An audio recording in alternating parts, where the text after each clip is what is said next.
because we love and care for our people, our children. Madam Speaker, it is gratifying that these interventions are contributing to improved school attendance. These are the outcomes now.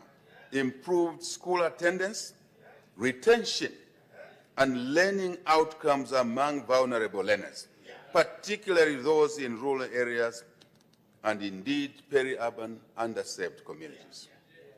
Very important, Madam Speaker. In 2025, we recorded, Madam Speaker, an impressive pass rate in public schools of over 70%, the first time in the history of our country. At a grade 12 level, this is the highest ever. Contrary to those who criticize the free education policy that it would dilute the quality. Numbers don't lie. Here you are. People complain about more higher enrollment. Our response is to build more classrooms, to buy more desks. It's a responsible action. It's not to work against the policy. It's to say, how can we improve this policy? These are the results. Incredible. This was not an accident, Madam Speaker. It was a direct outcome of deep, broad, and well-planned policy reforms. Long held, I must say. We pay tribute to all teachers, pupils, parents for this remarkable achievement. Thank you to all. You can have a learning, teaching environment, but if pupils, teachers, communities don't respond, the results will be less than what you could achieve. Madam Speaker, to promote human dignity and equity, the UPND New Dawn government prioritized investment in the health and wellness of our people. Since 2021, we have recruited over 18,000 health workers, with an additional 2,000 to be recruited this year. Further, we have continued to improve access to health services for our citizens through the construction, equipping of facilities at all levels, equipping these facilities with basically equipment, soft and hard. Not just people, but tools to work with at all levels across the country. Madam Speaker, these are intentional measures. These are deliberate measures. They are not opportunistic. They are intentional, they are deliberate, they are planned.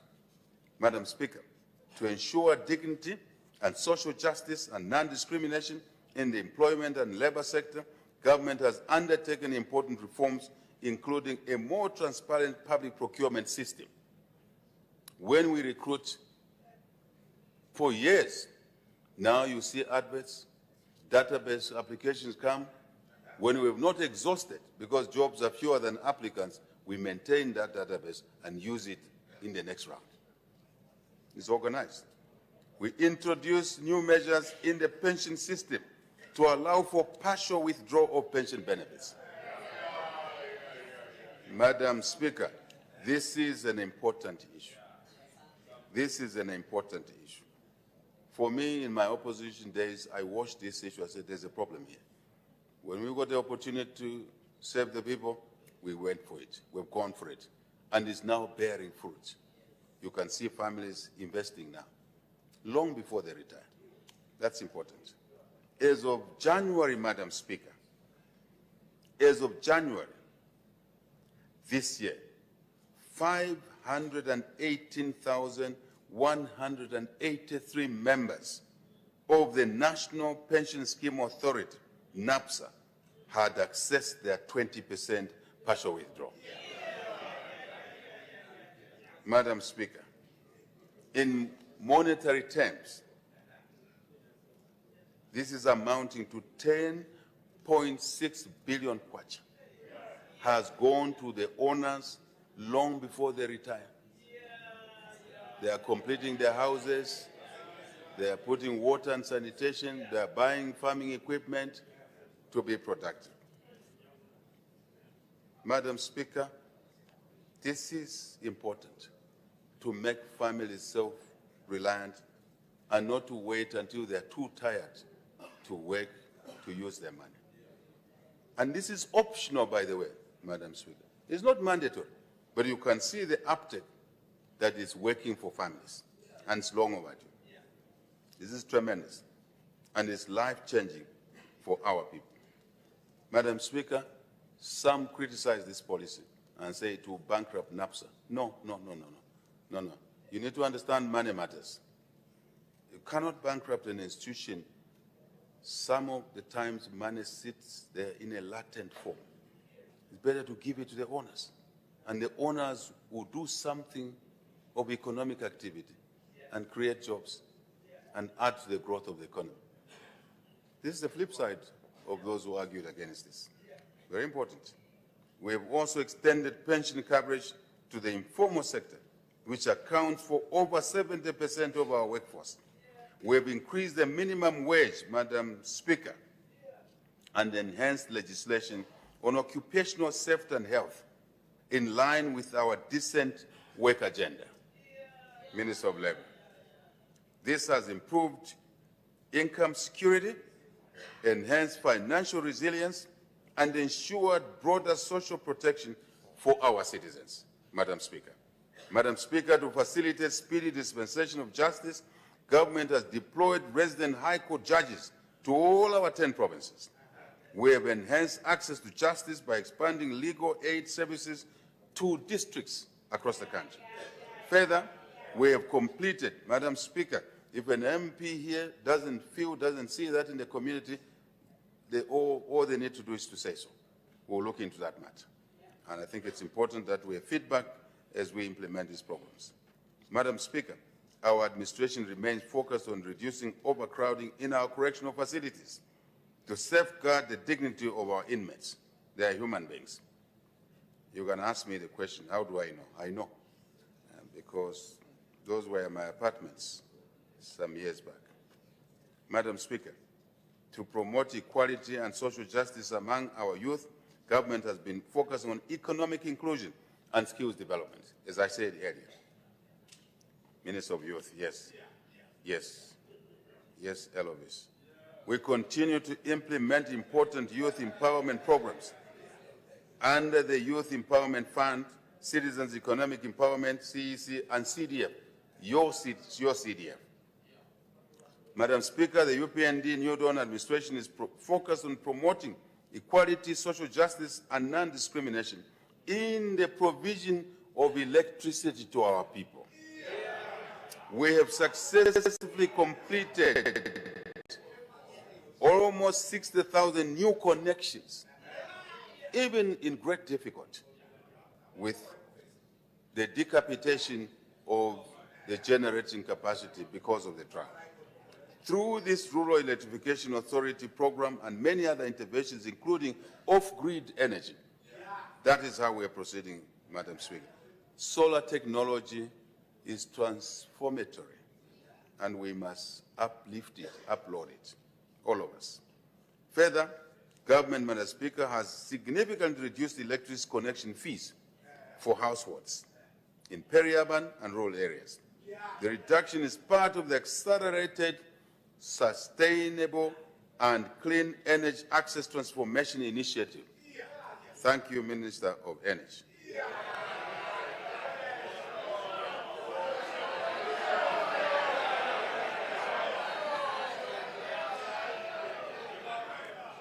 Madam Speaker, that minister was complaining that, Mr. President, you are putting too much pressure on me. Now, with the developments that you see, I can see he looks happier these days. Madam Speaker, as part of our commitment to delivery, we have tackled the electricity challenges head on. We did not skate around. We acknowledged that we had a problem in electricity. We apologized to our people of Zambia. We told our people we were working on it. And you can see the benefits of these efforts. Yeah. You can see the benefits, yes. Madam Speaker, drastically reducing the hours of load shedding, and in many locations, completely ending it. This has been a difficult situation, and It has taught us lessons. And these must be national lessons, not the UPND New Dawn government lessons. Lessons for the nation, that when we're in good times, we must continue to invest in these facilities and not wait until we're in a difficult situation like the one we were. But flipping the coin, great opportunity, and we're taking the opportunity. We want to address our fellow citizens directly whenever we have problems, Madam Speaker. We don't want to hide. We don't want to conceal a problem. We want to acknowledge a problem and deal with it. And also ask citizens for ideas, because they may have better ideas. In this House, Madam Speaker, last time I asked the members of Parliament to come on board to invest in electricity. We pushed reforms that allows everybody, anybody. There's no opposition here. There's only citizens of Zambia. Let us work together. You on my right, you need to embrace these on my left.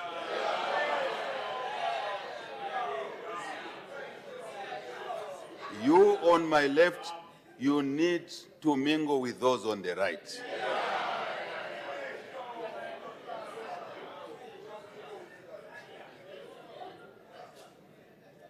Madam Speaker, once more, we take this opportunity to apologize to the people of Zambia for the pain they endured during the difficult times with electricity shortages.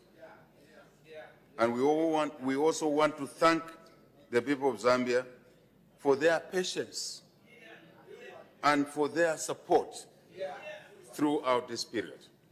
And in the spirit of dialogue, in the spirit of civility, we saw citizens not going to basically toy-toy in the streets, but talking to each other. This is the culture we want to see in this country. There's no solution in the streets.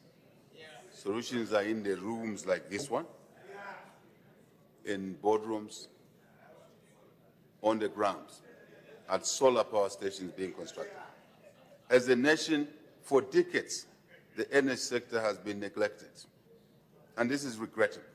On behalf of those who sat in the chair I sit today, I want to apologize for not having taken proactive measures. Together, all of us collectively. Zambia is basically an asset, a nation that is, yes, timeless, but also in continuity. Yes, yes. Thank you very much. Thank you very much. So we should all work together, Madam Speaker. This is not a joke. Please don't take this as a joke. We should all work together. Reforms have been put in place. Opportunities are there. And I want to thank the MP for Kaumbwe, who took the opportunity to do that. Thank you, sir.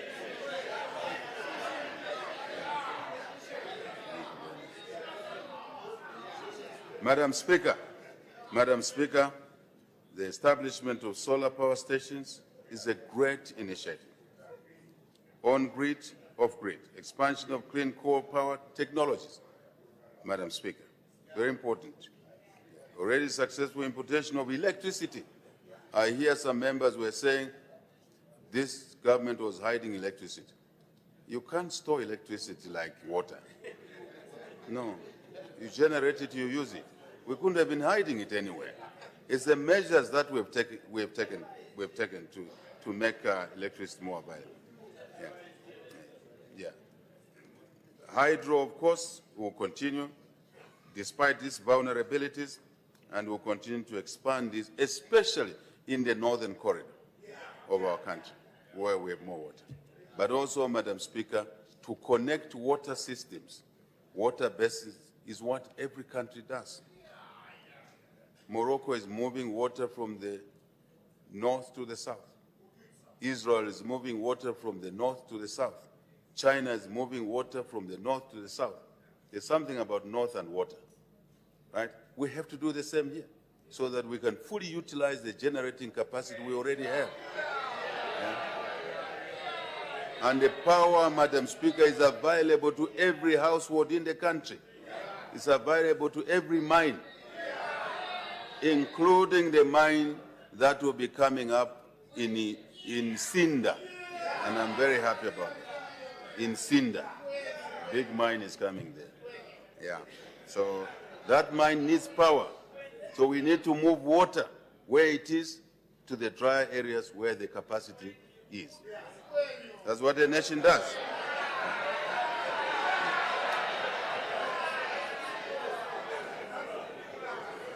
Madam Speaker, good governance and integrity. The European Union administration is committed to promoting good governance and integrity in our nation. The fight against corruption is central to our work. We are now able to prosecute corruption and economic crimes within 5 months due to the reforms that were made in the judicial area. This is a huge contrast to what used to happen, Madam Speaker, where some cases could take 20 years. 20 years. This is unacceptable, both to the accused and to the nation. This is unfair. Further, our Operation Asset Recovery initiative is yielding results, Madam Speaker. We have made the largest ever recovery of assets in the history of our nation. Real estate, vehicles, helicopters, as well as cash have been recovered. We are returning these assets to the true owners, the rightful owners, the citizens of Zambia. We are walking the talk, Madam Speaker. We have much more work to do, we acknowledge, ahead of us. We will continue to fight past, present, and future corruption. Please take note of that. If you are corrupt, you are on your own. Simple. If you know a corrupt person, don't go on social media. Go to the police, go to ACC, go to anybody. Go to DEC, Drug Enforcement. Your road must be going there, not on social media. Because social media sometimes becomes abusive. Just go and report. I'm one, Madam Speaker, even in my opposition days, I used to challenge people. You think I've stolen anything? Go to the police. And none went to the police. No. Someone went to the police and I won the case. There was nothing. There was nothing. We should not be afraid of this thing. And we should not create dark issues and dark corner conversations. This is open. These are our laws. These are our laws. We inherited these laws, all of us. We didn't create them, right?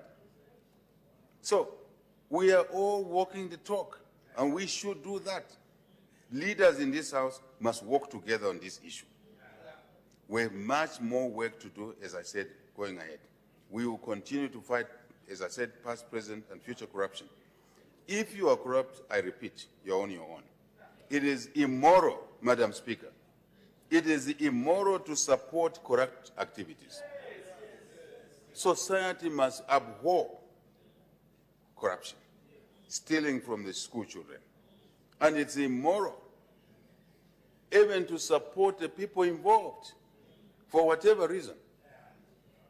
It says, show me your friends, right? Then I will know, most likely, who you are. Let's walk away from supporting the corrupt. Let's work together to improve our corruption perception index. Some of the times the index is affected, because it's perception, by what we say on social media. Just go to the police and report. Madam Speaker, we are determined to ensure that all those entrusted with the management of public affairs and resources act responsibly and operate in the interests of citizens. We will continue to address persistent structural, institutional, and capacity challenges to further enhance good governance and integrity. And on this score, we want to work with our partners, cooperating partners, that if you know better ways of fighting corruption, come forward and share this experience and we'll uptake it. Absolutely. As opposed to saying things that we hear.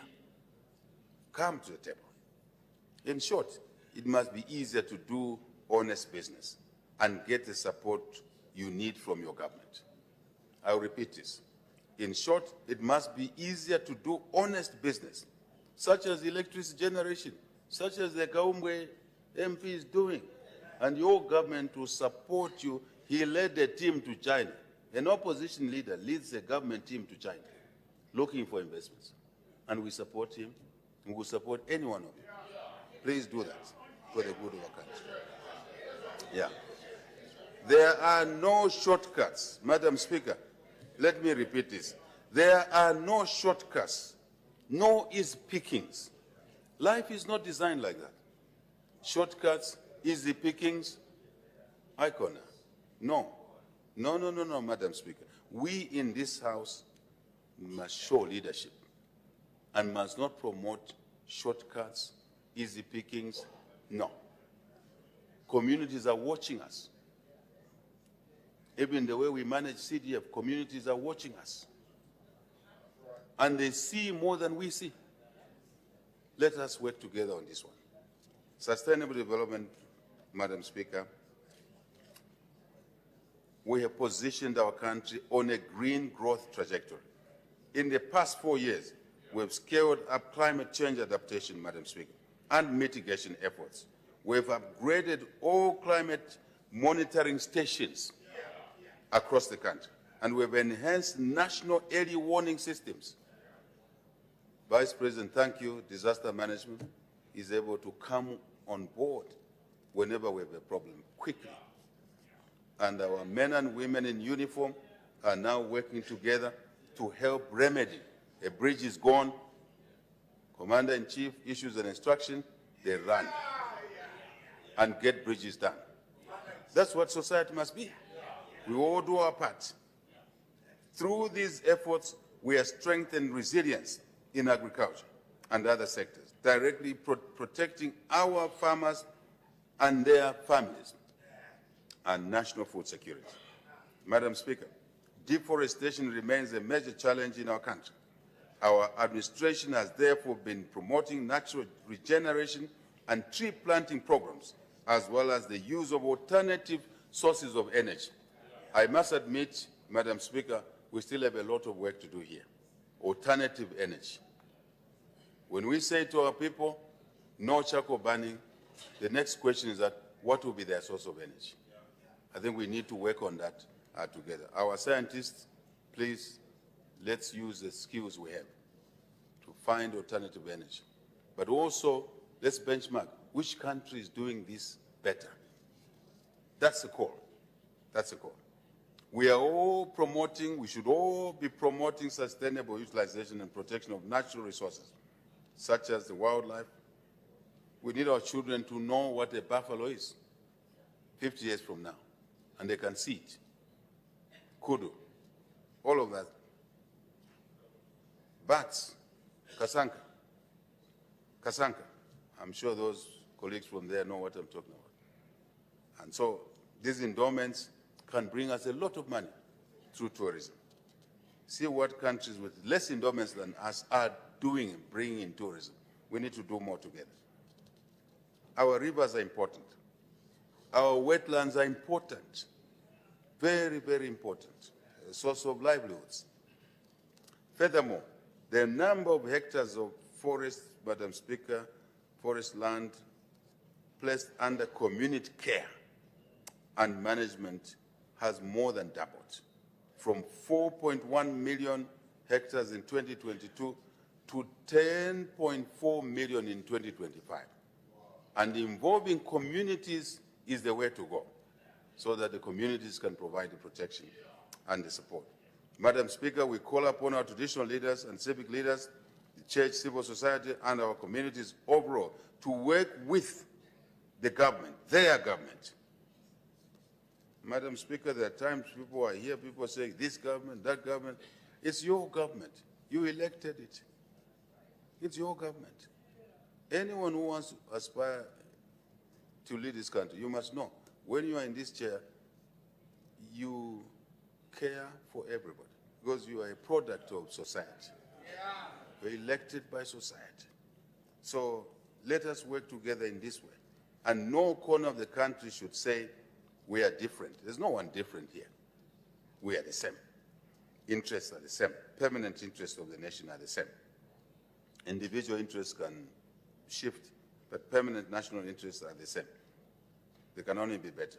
So, Madam Speaker, the Keep Zambia Clean, Green and Health campaign remains key in driving behavioral change and promoting public health. We urge our citizens and all our public and private institutions to prioritize cleaning, just cleaning your house, your environment, painting your house, your plant, your factory, just get it painted. Clean, drainage around there. And if we all do that in our spaces, the nation will be cleaner.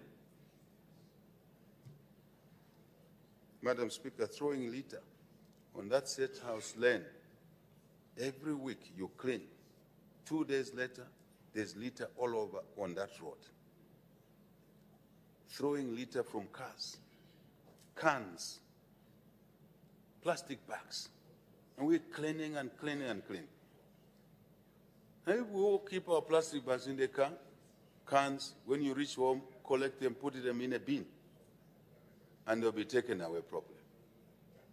This must be a national and, of course, personal responsibility.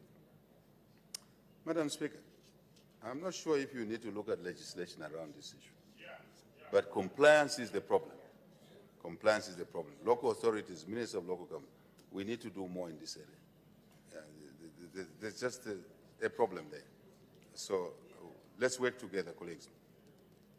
We should respect the adage, prevention is better than cure.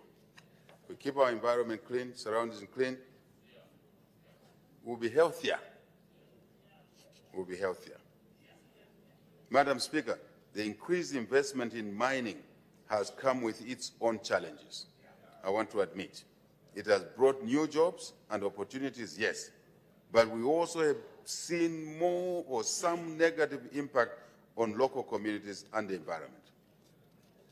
Our government is strengthening the regulatory framework to promote safe mining, secure, legal, structured, sustainable mining practices to avoid the needless loss of life. And all of us in this House must not misunderstand opportunity to mean risking lives of our children to go down there without properly planned mines, small, large, micro. There's no father or mother who sends their child in a pit knowing that they may not return. Then you're not a true mother or father. There's something wrong with you. So let's work together in this area.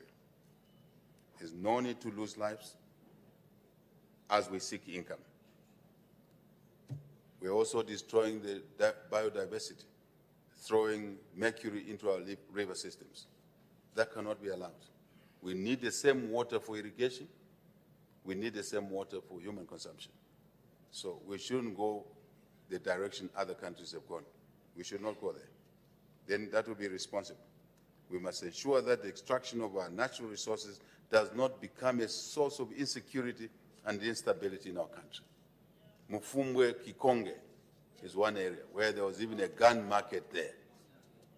Rival gun markets run by non-Zambians. We had to take the action we took. Conflict in countries around us started just like that.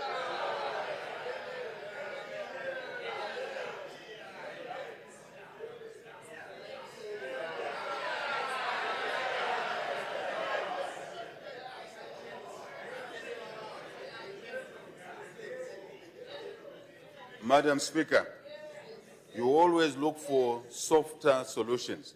If people don't heed soft solutions, you use hard solutions. That's why these institutions are created. Yeah. And now Kikonge is having roads, having infrastructure going on there, ZCCM, and your own citizens will now be mining. I must say that resources belong to citizens. But citizens invite partners in a legal and structured manner. That is important. This House must take note of this. It's important. We don't want Sinda now to become a source of conflict area. We want a proper phosphate mine there. And for my colleague from Sinda, we've also negotiated that we'll process the phosphate in Sinda. And mark my words, we will have over 5,000 to 10,000 jobs in Sinda. It will be a different place from what you knew. But insecurity is not part of the menu. Madam Speaker, insecurity is not part of the menu. That is out, and we must work together here. Short-term interest can damage long-term prospects. Madam Speaker, sustainable development occurs when peace and hard work are rewarded by prosperity, not shortcuts. The kwacha, Madam Speaker, has been one of the best performing currencies in the world, not in SADC or in Africa, but in the world. Numbers don't lie. Just click, you see the numbers will come out. Go to the internet. So we don't have to argue about these things, colleagues, right? So, Minister of Finance, thank you very much. Thank you very much. But I've always told the Minister of Finance, he's only the keeper of things. These benefits are coming from mines, from agriculture, from tourism, from digital, from technology. That's where they're coming from. But recorded at finance. So we thank everybody, all of you, including this House, for passing progressive laws. Madam Speaker, inflation, which was standing at 23% not long ago, is now single digit, slightly ahead of schedule, based on the plans. Ahead of schedule. And this minister will tell you that if we don't loosen up, in the next 30 or so days, maximum 40, 50, we will now achieve the range, the inflation range of 6 to 8%. This is dramatic. It has a huge impact on the cost of doing business. I'm sure you saw the Bank of Zambia lowering the monetary policy rate. For many of you, please don't worry about the word and tongue twisting. It simply means wholesale interest rate to commercial banks, and commercial banks now must lower the rates because they borrow at a lower rate. Very simple. And this has a positive impact on the overall economic situation. I've talked about three things, Madam Speaker: inflation, down; exchange rates, kwacha, doing well; the third, triplet. These are triplets: inflation, exchange rate comes last. So that's what's happening. It should come through. Madam Speaker, these are interesting times. These are not times we should waste. We should utilize this convergence positively. I must say, Madam Speaker, our economic fundamentals are getting better with a clear, what we call positive alignment. Let's utilize it, as I said earlier on. At the same time, we acknowledge that citizens are yet to feel the full benefits and that the cost of living should be stabilized further. But with this macro stability now firmly in place, Madam Speaker, the benefits will increasingly be felt by all citizens through a gradual but sustained easing of the cost of living. That's how it works. There's no other way, Madam Speaker. This is not an event, it's a process. You align things, work hard, align things, then benefits start coming through. As we work to increase wages on the other side of the coin, the flip side of the coin, costs coming down, wages going up, we will also work with the private sector to help further drive down the cost of doing business, and thereby stabilizing prices for the benefit of our people. No one else but our people, as always. We commend, Madam Speaker, the Zambia Association of Manufacturers, our friends in the private sector.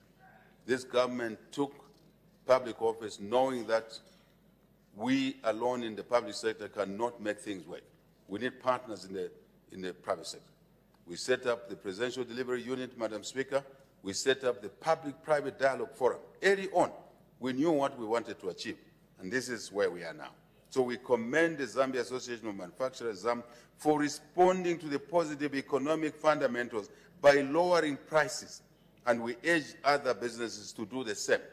We noticed that retailers in the compounds are not responding. Where they are ordering goods, the prices have come down. They too must respond by lowering the prices, those that have been lowered by the suppliers, the producers. Madam Speaker, in conclusion, national values and principles are embodiment of who we are as a people. Our national character and policy choices are firmly anchored on these values and principles. They are not isolated. They are the bedrock. They are the fundamental framework that we work within. As such, notwithstanding the tremendous progress we have made together, we have more work to do ahead. This House needs to know we're only beginning. We have a lot more work to do ahead of us. What we have done so far was the most difficult, such as what? Debt restructuring. Very complicated. Such as what? Macro stability. Fiscal consolidation. Right? What else? Getting to work on the exchange rate regime. And please, all of us, Madam Speaker, we are salesmen for our country. When we promote Zambia, we must know that Zambia has no exchange controls. I was at the mining endeavor 2 weeks ago, and I challenged the full House. I was giving the keynote speech, and at the end I said, Zambia is ahead of others in the business operating environment. I said I want one hand in this hall where they live in a country where there are no exchange controls. On this continent, there was not a single hand. Let's sell this asset. Let's promote this country. All of us. Doesn't matter whether you are opposition, independent, or what. Country first. Country first. Madam Speaker. Yeah. Country first. Madam Speaker, I want to say again, notwithstanding the tremendous progress we have made, together, not us alone, but together, we have more work to do ahead of us. And let's not derail this trajectory because of personal interest, party interests, other isms. Let's work together.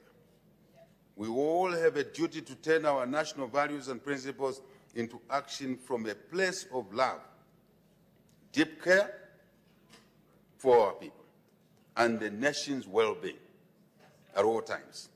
Madam Speaker, this year, on Thursday, 13th August 2026, this year, the country will be holding general elections. We ask every Zambian to rise to the highest standards of patriotism, integrity, and peaceful coexistence before, during, and after elections. As citizens, we must reject all forms of violence, all forms of violence. We must all say no to hate speech. No one should hide in a foreign country and push hate speech on our social platforms. Lies. Creating an environment which we are cleaning up for investment and making investors think that there is trouble in Zambia, there is fire all over. We are working on it. Slowly, we are working on it. Slowly, but sure. Slowly, but sure. Because our country's interest comes first. You can't have personal interest perched somewhere outside of our jurisdiction. You are sending falsehoods and allowing our children to consume hate messages. It is not right. We must all work together on this issue. And some of these colleagues are known to us. Let's just tell them, Tekanya first. Tekanya first. Madam Speaker, I'm only saying, slow down, let's be responsible. Let's be responsible. This country, our beloved country, is more important than anything. That's all we have, this country. That's all we have. So, as we ask every Zambian to rise to the high standard of patriotism, integrity, and peaceful coexistence before, during, and after elections, we are asking for personal commitment to this issue. Elections are a democratic process, but ultimately, we want the country to remain stable, secure, so we can focus on development. We may be unhappy about one or two things. Let's deal with those issues. Let's not destroy the country. As citizens, we must reject all forms of violence. We must all say no to hate speech. We all must abhor cyber crimes. We must reject divisive politics. Divisive politics. These vices have absolutely no place in our society. We therefore call upon all political actors, once again, all candidates and supporters of these candidates, the civil society, the church, the board of Christ, where we should all go for counseling. Our traditional leaders, my friends, the students, our friends, the students, the youth, our friends, the youth, our children, the media, all citizens, to demonstrate the highest level of restraint, respect, and responsibility as we head towards the polls, Madam Speaker. We call upon every citizen, Madam Speaker, to contribute towards the realization of greater national unity for development, unity for development. As we reiterate our commitment to delivery, to moving Zambia forward together, we have responsibilities. Yes. Yes. We call upon every citizen, Madam Speaker, to abide by our guiding principle. Once again, one Zambia, one nation, one people. I shall repeat that. One Zambia, one nation, one people.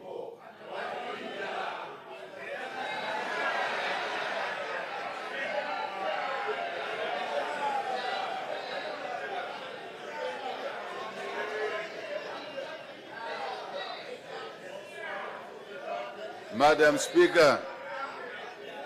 Speaker, I want to say to your members, muimbe pesha yo. Be the one who...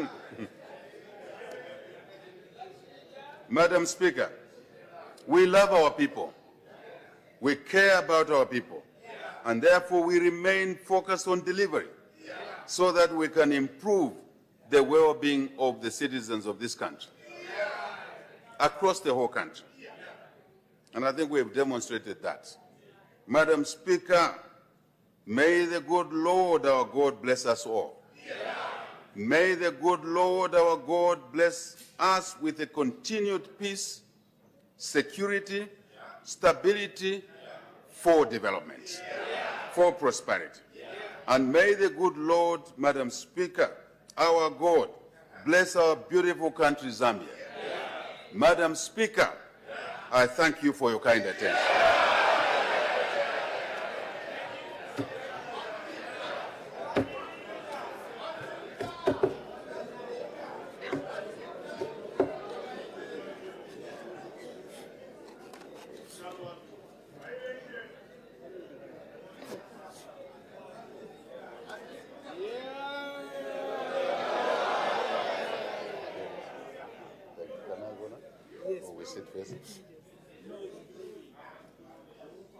Sit, we can go.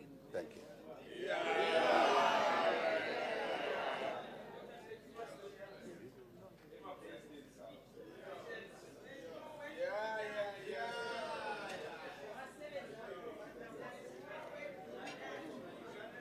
There you have it. That was the speech that has been delivered by Republican President Mr. Hakainde Hichilema on the progress made in the application of national values and principles. The Constitution under Article 8 outlines the national values and principles as morality and ethics, patriotism and national unity, democracy and constitutionalism, human dignity, equity, social justice, equality and non-discrimination, good governance and integrity, and sustainable development. There you have it on the screen. His Excellency the President just greeting the members of Parliament. And yes, indeed, that speech has been delivered on the floor of the House, to the House and to the nation. And of course, he actually outlined the national values and principles. So just to mention that a little later, we'll be just getting some reactions on what people think about the speech that has been delivered on the floor of the House. But of course, we did note that the President, before addressing the House, began by welcoming and congratulating the newly elected Member of Parliament for Chawama constituency, Honorable Bright Nundwe, following a by-election that was held on 15th January 2026, which passed without violence. So thank you very much for still being with Parliament TV as we endeavor to bring Parliament closer to you. Just to mention that once the President takes leave, we do expect business in the House to continue. Absolutely. In his address, opening address, the President also did thank citizens across the country for making valuable submissions to the Mushawati Constitutional Technical Committee. The President did commend the House for successfully passing the bill, that's Bill 7. He did say that women, youths and persons with disabilities will be guaranteed representation at all levels of governance system for the first time in the country's history. One of the things that he also talked about was that his administration actually remains firm on preserving freedom of assembly and association, saying that there can be no development without peace. There can be no development without peace. And based on this, he did say that his administration remains firm on preserving freedom of assembly and association. And so the President almost taking leave this time around, interacting with members of Parliament on the left side. And like earlier mentioned, immediately after this, business will resume, and then after that we'll get reactions from members of Parliament and some invited guests regarding the speech that has just been delivered by the President. And there you have it, the President conversing with the newly elected Member of Parliament for Chawama constituency, that's Mr. Bright Nundwe. Yes, Mr. Bright Nundwe there. Of course, these are moments that people want to remember. When I just went back to Parliament, the President, after his address, greeted me, a moment that I'm sure Mr. Nundwe will remember. And there we have it. Member of Parliament there, Mr. Chala, of course, just shaking hands with His Excellency, the President. He always excites the Madam Speaker and members of Parliament regarding his dress code. He's always dressed in these, flamboyant, suits and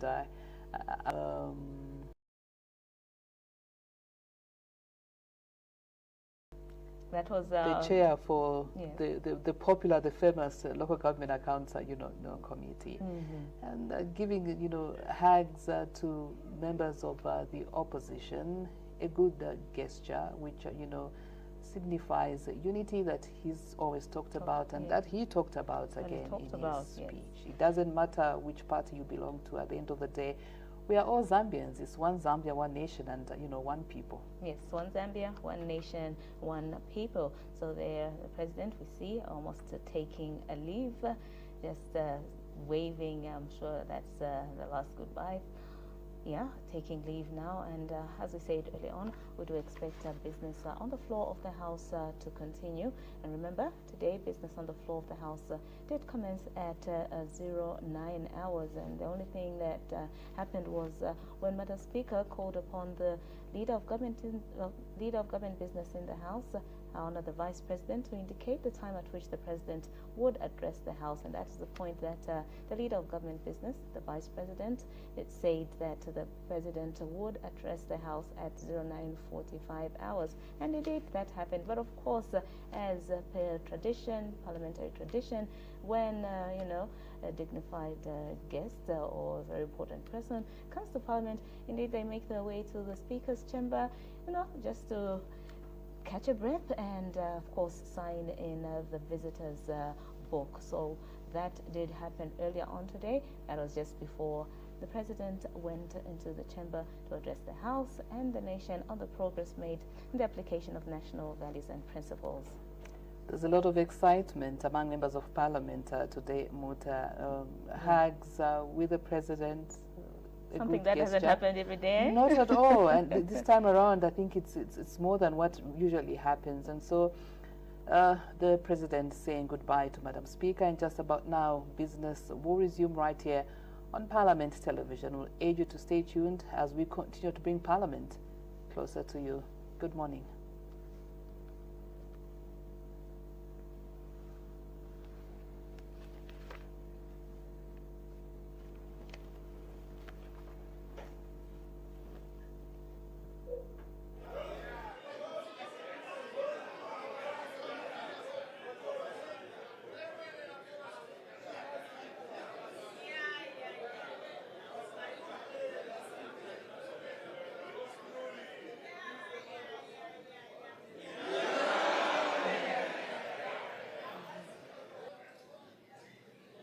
Somebody saying job will finish.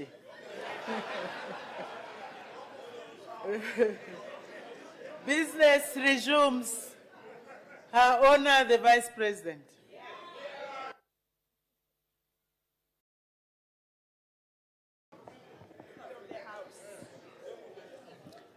Madam Speaker, I beg to move that at its rising today, the House adjourns until Tuesday, 24th February 2026. The question is,